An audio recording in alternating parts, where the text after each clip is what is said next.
All right. Let's watch how Israel uses sex to sell Zionism from uncivilized. Has used sex to sell Zionism, to convince people that Israel is a hot fantasy being realized by hot people, not a racist settler colony built on the killing, displacement, and erasure of the indigenous Palestinians. This is intentional, and there are 3 reasons why. They involve Israel's invention in the past, cover-up in the present, and survival for the future. And this all started when Zionists first started plotting for the creation of a Jewish homeland in the late 1800s. For centuries in Europe, stereotypes of Jews were that they were weak, pale, and frail, and the Zionist movement came to see it this way too, widely criticizing the weak, old Jew. In 1898, at the Second Zionist Congress in Switzerland, the co-founder of the Congress, Max Nordau, called for a new Judaism, a muscular Judaism, and invented the idea of the new Jew. This Jew would be rugged, muscular, strong, and tanned, and would have the mental and physical strength to realize the goals of Zionism and colonize Palestine. They called themselves Sabra, the prickly pear fruit in Hebrew, to represent what they saw this new Jew to be.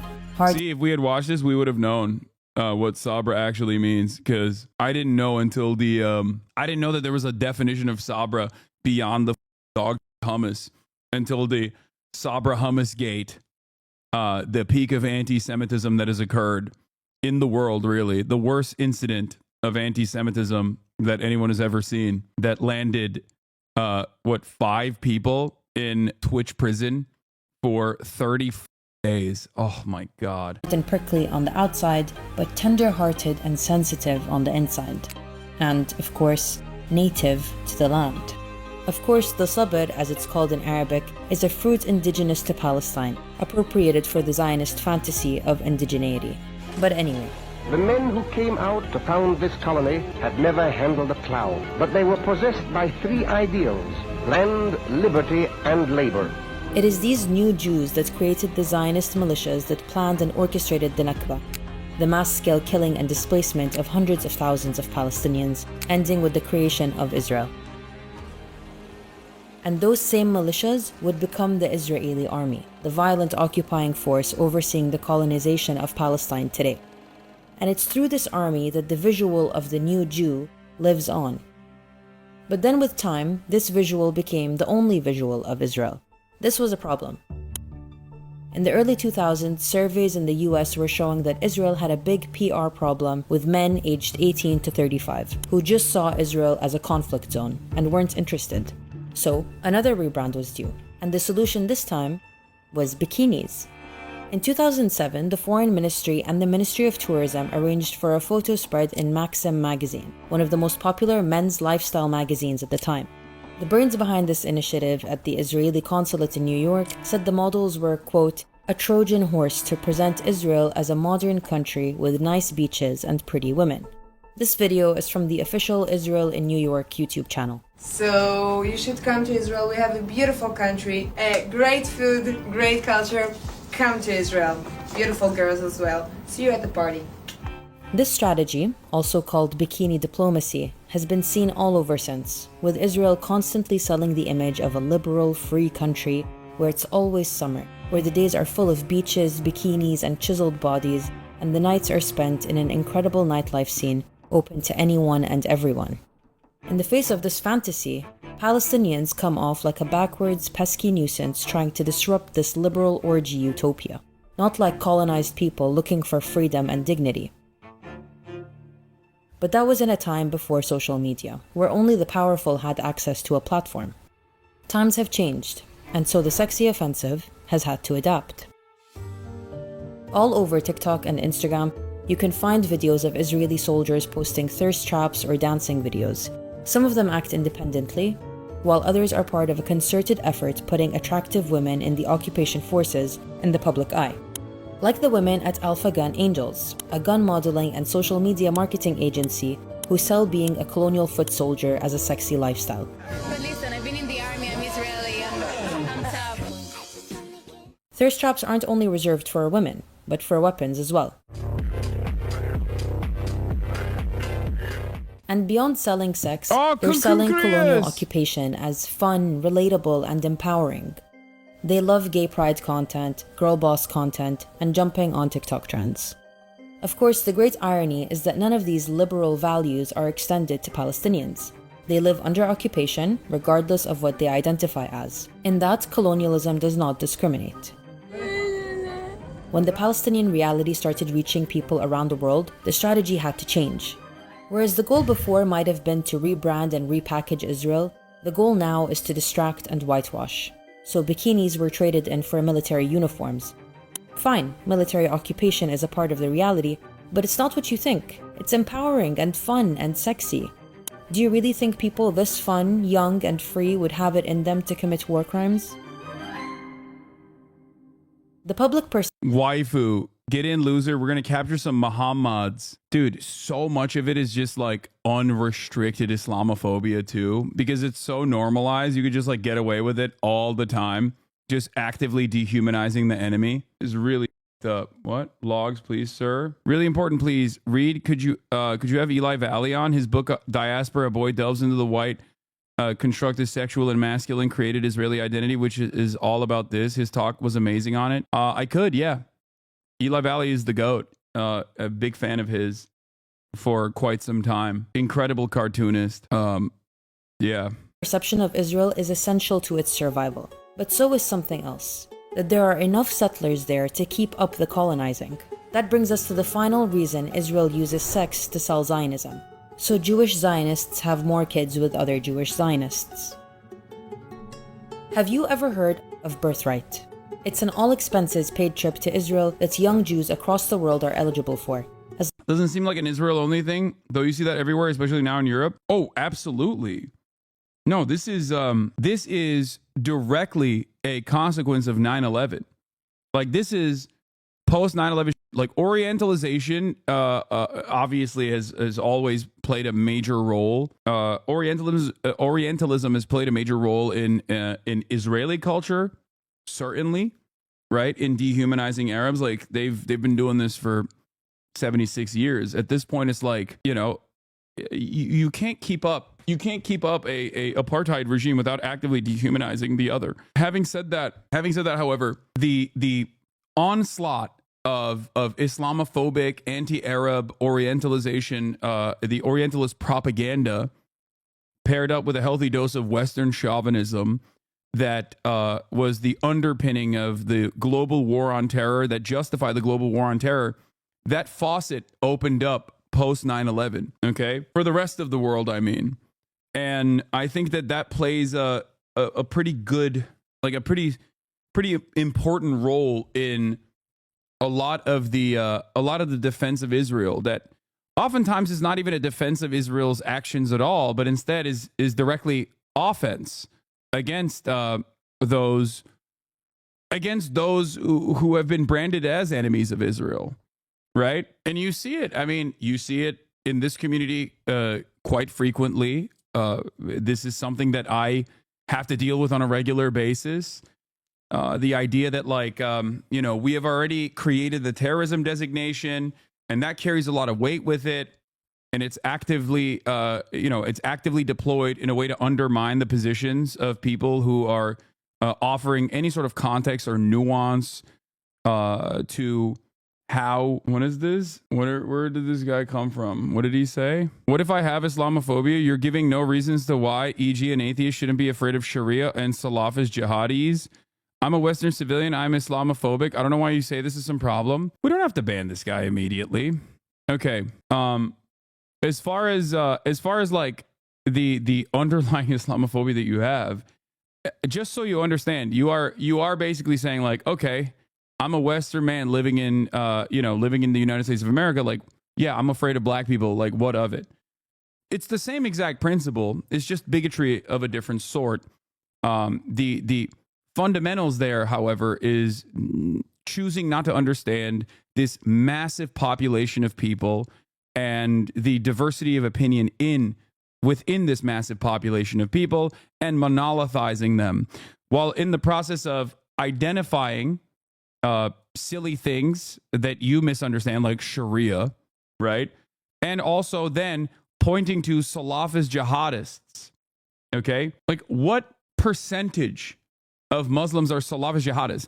It is equivalent to assuming every single Christian is a Westboro Baptist Church member, okay? Every single Christian globally is a Westboro Baptist Church member who is actively also engaged in racialized hate crimes, right? You're pointing to a tiny, minuscule percentage, okay? 98% of Muslims are great, but what about the radicals? Islam I don't like, especially not the Salafi jihadists. Groups like Hezbollah are radical. You're grouping, okay?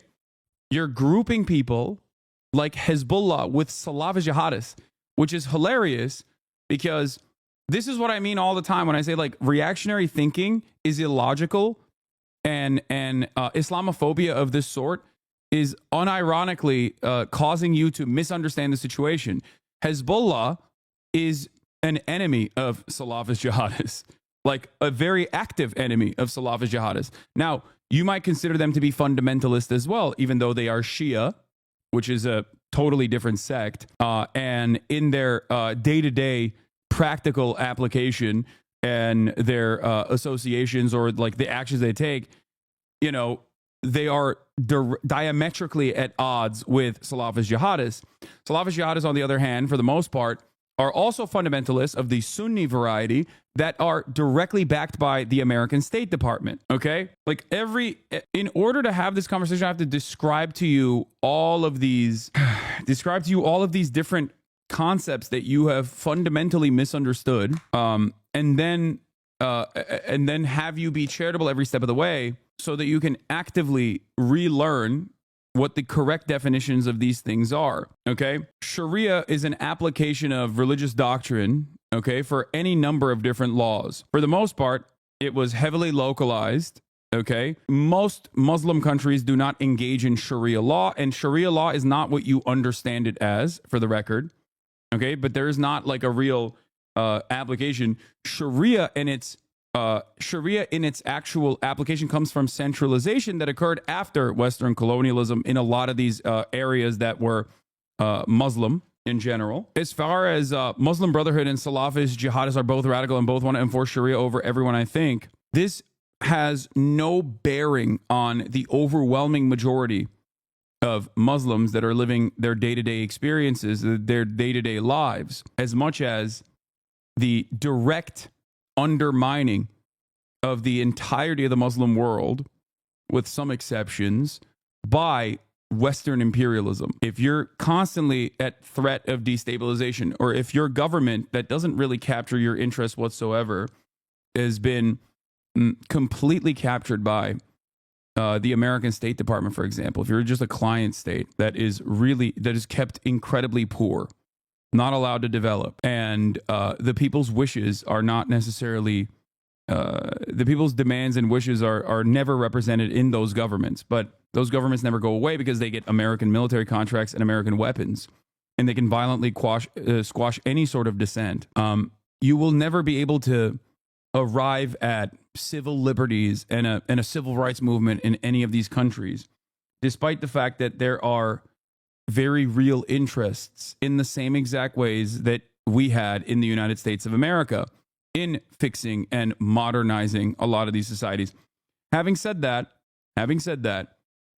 Islamophobia also dictates the false notion that like every single one of these Muslim majority countries are the exact same. But we are under control over the CIA. People's demands and wishes aren't represented. We still have a sort of colonialist government. Wait, what? I think it's also additionally ironic to have this conversation when we are watching Christian theocracy overtake the United States of America by a guy who's not really religious at all, but is utilizing that as a weapon and has done it now successfully twice, okay? Like, you have Christian nationalism as a nascent movement. At a time when religiosity has gone down in the United States of America, Christian nationalism is thriving at the tippy top of American society.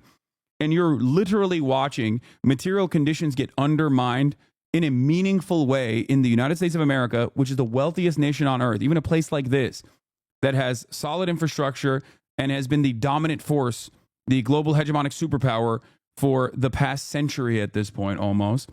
And even here, you watch people's living conditions worsen and Christian nationalism grow in a openly fascist way, but you cannot comprehend how that could manifest in countries that have been bombed into oblivion. Okay? That's it. The question I have for many liberal, progressive-minded people in this chat is, do you agree with Donald Trump? Do you agree with the way that Donald Trump is redirecting society? Or do you understand how maybe even your immediate relatives have felt have fallen captive to the alluring nature of American fascism and Christian nationalism? Maybe some of them are voting for Donald Trump because they don't believe that he is actually he is going to implement Christian Sharia. Okay, maybe some of them are voting for that exact same reason, but ultimately, it's not your wishes being represented by the government, right? If you can understand this in the United States of America, you should be able to understand this in all of these other nations that are being also, on top of everything else, destroyed deliberately, actively, through direct boots on the ground military warfare. That's my point. Treat everybody like normal human beings. If you don't have the capacity to understand where people are coming from, try to draw parallels within your own experience. This is at the heart of my commentary. And I think when you understand that, you recognize that it's not about Islam at all. It's not about Islam whatsoever. All religion is subject to interpretation. Religion is just a galvanizing principle. It can be used for good. It can be used for bad. Okay? These countries do not become fundamentalist because of Islam. They become fundamentalist because they are led by fundamentalist forces, sometimes directly propped up by the United States of America with foreign intervention, or as a direct consequence of being the only game in town that will actively fight against foreign invaders, like in the case in Iran, and foreign interference in the case of Iran. That's it. And unfortunately, it's a never-ending cycle of violence that we recreate, basically, and then we look at the results of said violence, and then we turn around and say they're barbaric. We have to keep doing this to them. We have to keep doing this violence to them. But ultimately, it's illogical. So if you care about critical thinking, if you care about being logical, okay, you have to try and understand how people get to the points that they're in, and whether or not people are actually fond of these groups. Ultimately, there is a reason that I talk about Ansar Allah in Yemen quite a bit. The Ansar Allah movement, once again, backed by Iran to a certain degree, is a minority leadership, okay? And the other factions inside of Yemen directly engaged in war in Yemen that caused endless famine and has been considered a genocide by international organizations, international human rights organizations, right? Saudi Arabia and the UAE had their own individual forces they were backing, they were arming, and that they were funding and also offering logistical support to. America was giving both Saudi Arabia and UAE the support necessary so that they could support the Yemeni population and the militia movements there. But what caused Ansar Allah to become the official government of Yemen? What caused the uprisings basically to end and everyone to put down their weapons and stop fighting with one another and engage in I guess some semblance of unity? It was the Ansar Allah government's actions against the state of Israel after Israel declared genocide on Gaza. Okay? Aren't you doing a whataboutism, though? Can't we just agree that any theocracy is silly and often leads to a subjugation and persecution of types of people? No, I'm not doing a whataboutism. It's not whataboutism when I'm directly explaining the historical context in which how people arrive at a theocratic form of governance. What are you talking about? You just learned a word, okay, and you think you can apply it in this circumstance. I'm not doing whataboutism in this situation. I'm directly explaining to you the historical framework as to how countries become theocracies to begin with. Historical analysis, when directly talking about the countries, especially when we're talking about Islamophobia, is not whataboutism. It's just historical analysis. Yeah, my Iranian American wife was elected to the state house last cycle. Her centrist opponent says she may be beholden to the Ayatollah during their debate. Most of the audience didn't even notice or get that it was a ridiculous statement. Islamophobia is out of control even in liberal circles. Yes. Does that make sense, chatter? I'll shut up for now, and I thank you, but I hope you understand. Many are afraid of religion and extremists within, especially Islam. I don't wish to be, but there's literally extremists who want to kill others. I understand it's by and large to blame on Western influence. Also, the same could be applied to Christians. I also think Christian groups in Africa, some Christian groups in Africa are scary. Okay, brother, here's the difference. Here's the other side of this conversation that you also don't understand, but I think you're close to getting it, okay? We live in a Christian nation that is overwhelmingly dominated by white Anglo-Saxon Protestants. That is in our history, right? In the United States of America. When George W. Bush says, God told me to invade Afghanistan, okay? Or when the Republican Party is backed by a white evangelical Christian Protestant base of support that believes in the rapture and has a theological justification for its endless support for Israel, for example, we do not read that as like the entirety of the American Christian movement. We don't look at the war on terror as a global Christian jihad against Muslims, right? We don't see that as that because we live in it. So we have the capacity to understand that these are some people who believe this kind of insane shit, okay?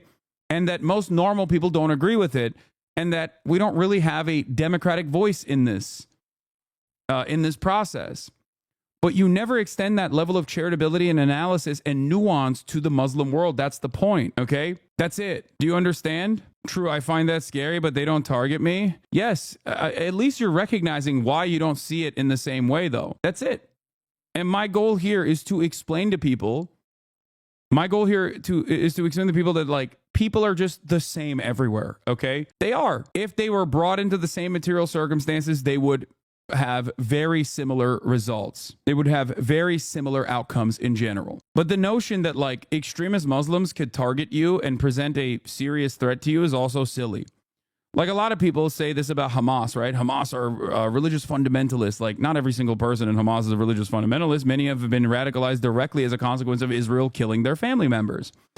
Having said that, though, Hamas has never operated outside of the boundaries of Gaza because they can't leave Gaza with ease. Okay, and they have a singular purpose, which is the end of the Israeli apartheid, the end of Israeli sovereignty over Palestinian lands. Okay, not only is this an emancipatory desire, it is a singular focus of all Palestinian resistance groups. And the hilarity over here, when you're living in the resurgence of the American Taliban, okay, when you're living in when you're staring directly at like the Christian fundamentalists dominating your lives in very meaningful ways, you are taught to think that like Hamas presents a much greater danger to you. Okay, they're over there, motherfuckers.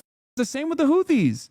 People talk about the Houthis being like this ever-present danger to the American suburbs almost, and it's like it's laughable. And it's the same as the Taliban too. You got to worry about Al-Qaeda, not Al-Qaeda. Okay.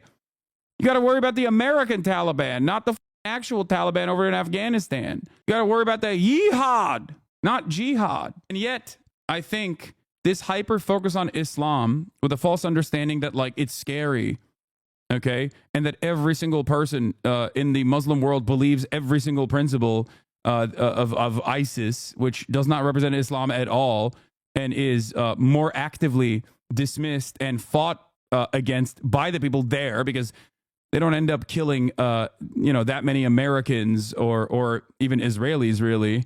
And the Israeli government has actively collaborated with, ISIS-style Salafist movements in the region, specifically in Syria.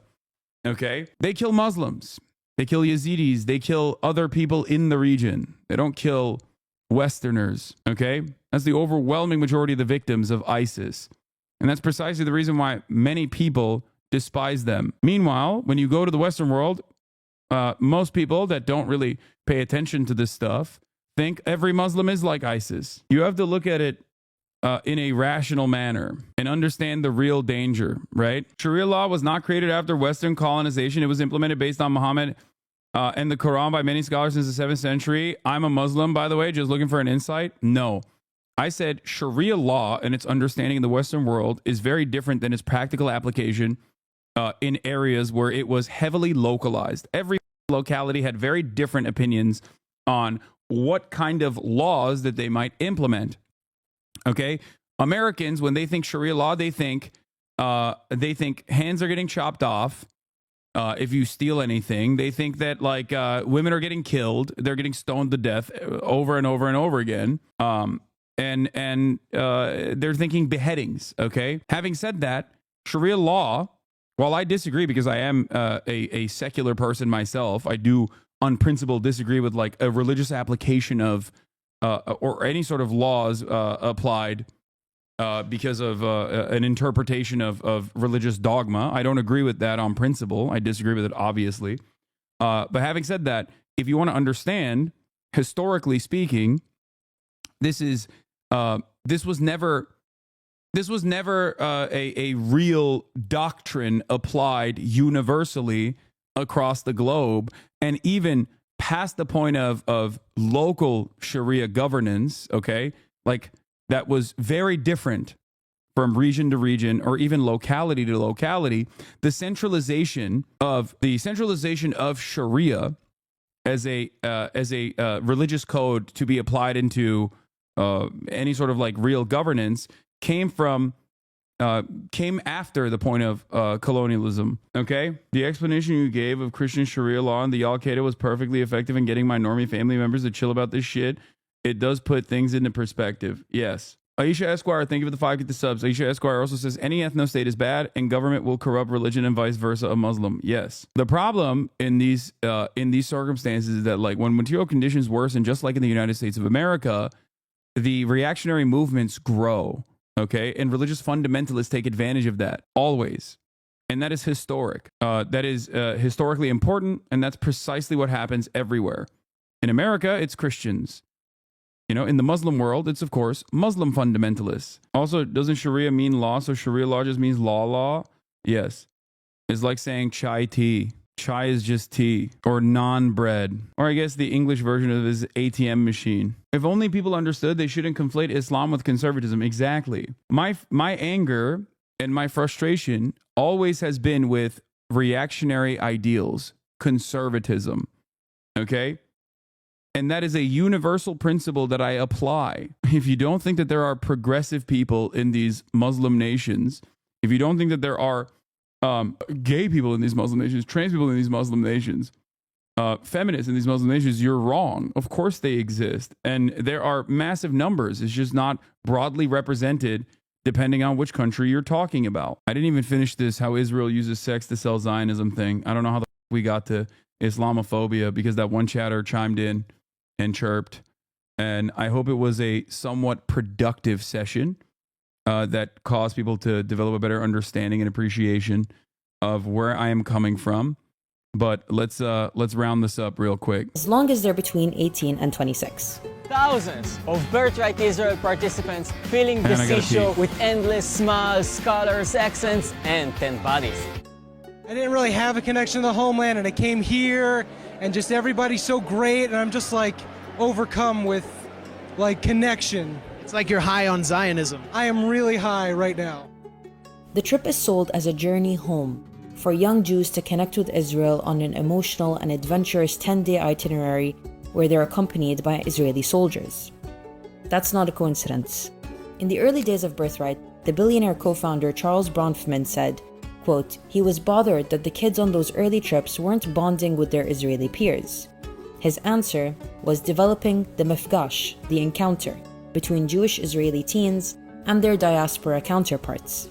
These encounters move very fast to what we call hormonal mifgashim. Things happen. Countless romances from the trips have blossomed into serious relationships and even marriages. And it looks like these boys and girls like each other a lot. I mean, you might have a lot of Jewish babies coming out of this trip eventually, a lot of marriages, a lot of relationships. Is that part of it? Yeah, it doesn't have to be eventually. It can be tonight. It's not a coincidence that intimacy is a part of the trip. Participants spend the whole trip with Israeli soldiers intentionally chosen to be attractive. They're taken out for nights of drinking and dancing, and some even spend a night in a fake Bedouin tent, quote, where participants sleep crowded together, a setup conducive to first kisses. I remember even on the trip that I attended, there were 2 Israeli soldiers who clearly were into each other. Like they very much had a vibe. And someone made a joke on the trip that you have to save yourselves for the Americans, basically clarifying that they were there to seduce us. So why is coupling so encouraged on these? This is, by the way, exactly what Israelism, the documentary, is about as well, and how birthright plays a formative role in basically creating this association with Israel amongst young American Jews, funded in large part by American Christians, but that's besides the point. These trips. Well, the originator of the idea for birthright said one of his main goals was to, quote, create a situation whereby spouses are available, because at the time, intermarriage between Jews and non-Jews was at a high, which isn't great when you're trying to build an ethnocracy. To maintain a demographic majority. Jewish Bag says, this is why I didn't go. I'm gay. Bro, I went on birthright. It's so funny watching it being broken down. Bro, if you're... Dude, this is why I always say the greatest threat to Israel is not Iran, is not Hamas, is not Hezbollah, okay? It's Los Angeles.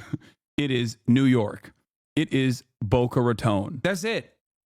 Why would you be like, yeah, I want to go and live in Israel if you're like, I love the situation in America, okay? It's great. I am an American. This is a question I present to some of my normie Jewish friends all the time, which is, you're American. The f- are you talking about? Like, what do you mean? It's just like very hard to shake people off this this notion, okay? Over Palestinians, Israel needs Jews to make more Jews. So what better way to encourage reproduction and immigration than through a coming-of-age, euphoric, emotional, and adventurous trip? The reality of Israel's nation-building story is violence, displacement, dispossession, colonization, and... When I first saw Midsommar, one of my buddies who was watching with me was like, holy, this is exactly like what happened on Birthright regarding the whole baby-making shit in Midsommar. Yeah. Settlement. That's not a great brand. In order to get settlers invested in the vision and try to secure the future, sex is a great tool. Beauty and aesthetics and fun are great marketing tactics, and they have tangible outcomes, like more babies. More babies means more people to get conscripted to the occupation forces and maintain the oppressive military infrastructure necessary for Israel to exist. And what better way to convince people to at least look the other way, and at most participate, than by making it sexy? They not select people for birthright chibs? Is they're ugly? I don't know the selection process, but yeah, it's short and to the point. It's great. That was, what was the wait, hold on. For a long time. Oh, that was Uncivilized, which has a bunch of banger videos, by the way, including how Vietnam teaches Palestine to fight invaders. They have a bunch of really cool videos. But the video that we just watched is how Israel uses sex to sell Zionism. How Trump used WWE tactics to win. I'm not going to watch that right now, but yeah. How do I reconcile pro-Israel Jewish friends? I know it's easy to dismiss someone online, but when he's my friend, it's different. He's not bloodthirsty, but is it immoral to remain friends knowing he won't budge? I mean, just be normal, dude. I don't know. I'm not going to tell you guys to just like completely write out people that you know. You should always try to talk to them, and slowly but surely you can convince them and change their minds. You know? I almost went on birthright. Kind of glad I didn't go, though. I wonder if I had gone, would I have been radicalized sooner? Because I had zero idea that Israel was an apartheid state. I don't know. I've never been on birthright, so I have no idea what it's like.